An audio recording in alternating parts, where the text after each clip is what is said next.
Right off the bat, I want to say that there's going to be a lot of talk today, a lot of wonderful talk about technology and technique, and I'm not going to do any of that in the next 30 minutes. I'm going to start us off talking about art instead.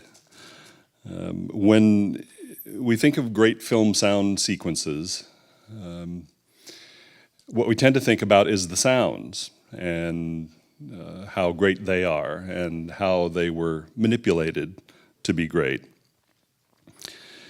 how they were processed. But I think that the context that the sounds are in is at least as important as the sounds themselves, and maybe more important. And I think that's actually where sound design begins. And though obviously the screenwriter and the director are mainly responsible for the context, I think it makes a lot of sense for people like us, sound people, to help them figure out how to use sound well. And so that is what I intend to talk about for the next 30 minutes or so.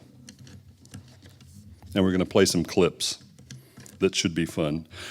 Immersive sound is so infant in its progress at this point that this room is not an immersive room. So for the clips that we play today, we are not going to be hearing sounds coming from the ceiling. We apologize for that, but in all the other venues here today, we will be able to hear immersive sound. Today's going to be a fantastic opportunity to learn about immersive sound. And we can just hope that the director of the next project that we work on provides us with a scene or two that's designed to use it. Great storytelling opportunities are pretty rare, and one of my missions is to try to make them a little less rare.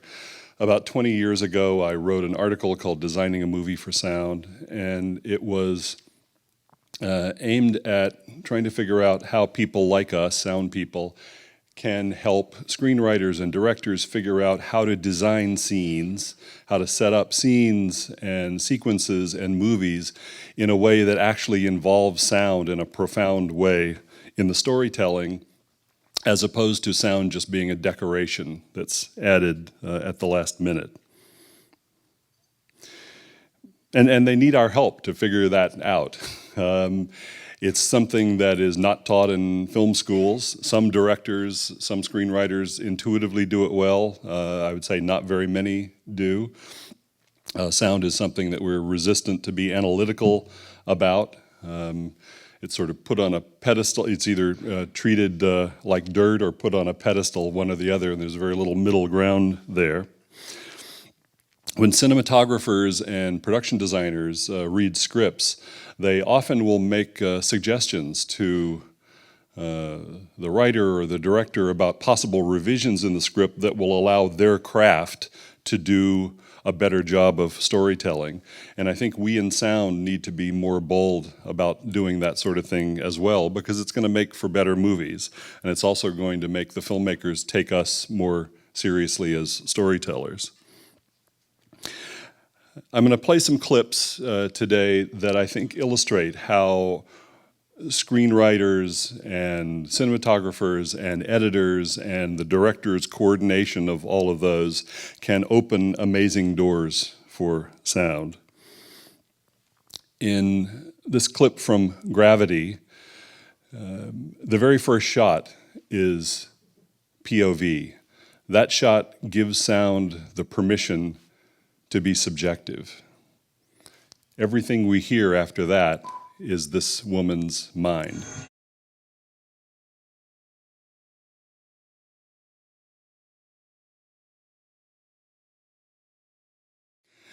When the composition of a shot suggests that what we're seeing is somebody's point of view, sound is suddenly liberated from having to present reality.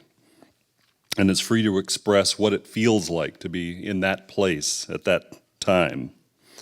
Another way of saying it is that it can allow any sound to be essentially musical in nature, meaning that it simply embodies a kind of feeling or emotion.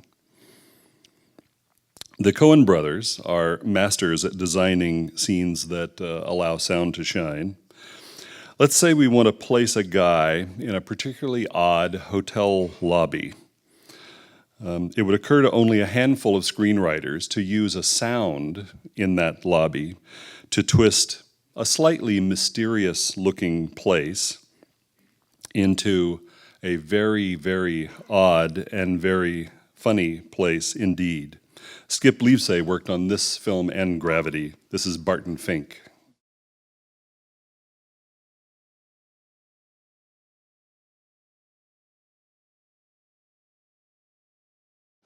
Love the Coens. You may have noticed that these first two sequences had very little dialogue. Sparse dialogue in at least one or two scenes is one of the techniques to make a movie more sonically cinematic. Our ears will always try to pay attention to a spoken word to the exclusion of all other sounds. And no matter how great a sound designer or composer you are, you're not going to be able to shoehorn great sound into a sequence that contains nonstop dialogue. But what if the words are only in the character's head? If we're floating along on her stream of consciousness, the sounds she's hearing can become part of her dialogue. We can hear her thoughts and also hear the beating heart of the world. This sequence is from Beasts of the Southern Wild. It was such a wonderful idea that the director had to get this young actress to touch these animals.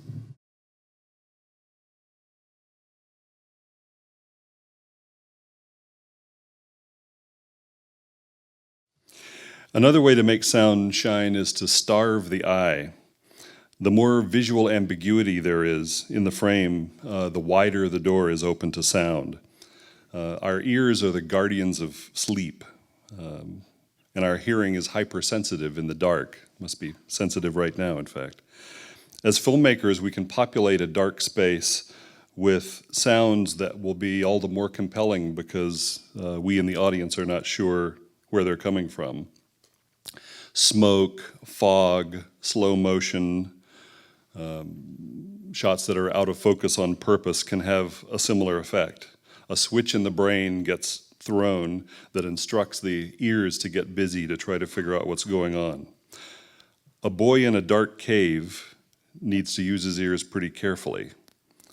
And it may not be clear where some of the sounds are coming from, but some of them in this sequence are certainly dragons. This sequence is from How to Train Your Dragon.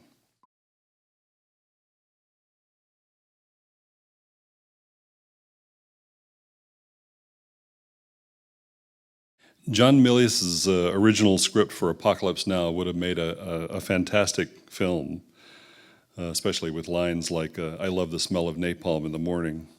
But Coppola's revision of the script changed the feel of it entirely. He redesigned the story to be the point of view, the kind of rock and roll and drug-tinged point of view of these young American soldiers in Vietnam. And the more subjective Coppola and Storaro, the director of photography, made the images, the wider the door opened to Walter Murch to stylize the ears of the main characters in the film.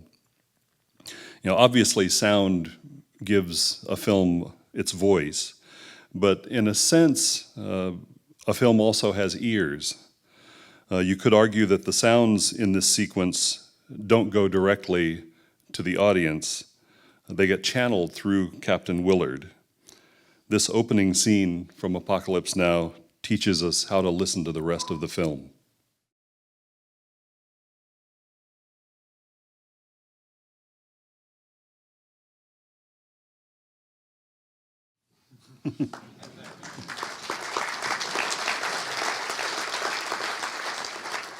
It holds up pretty well after 35 years.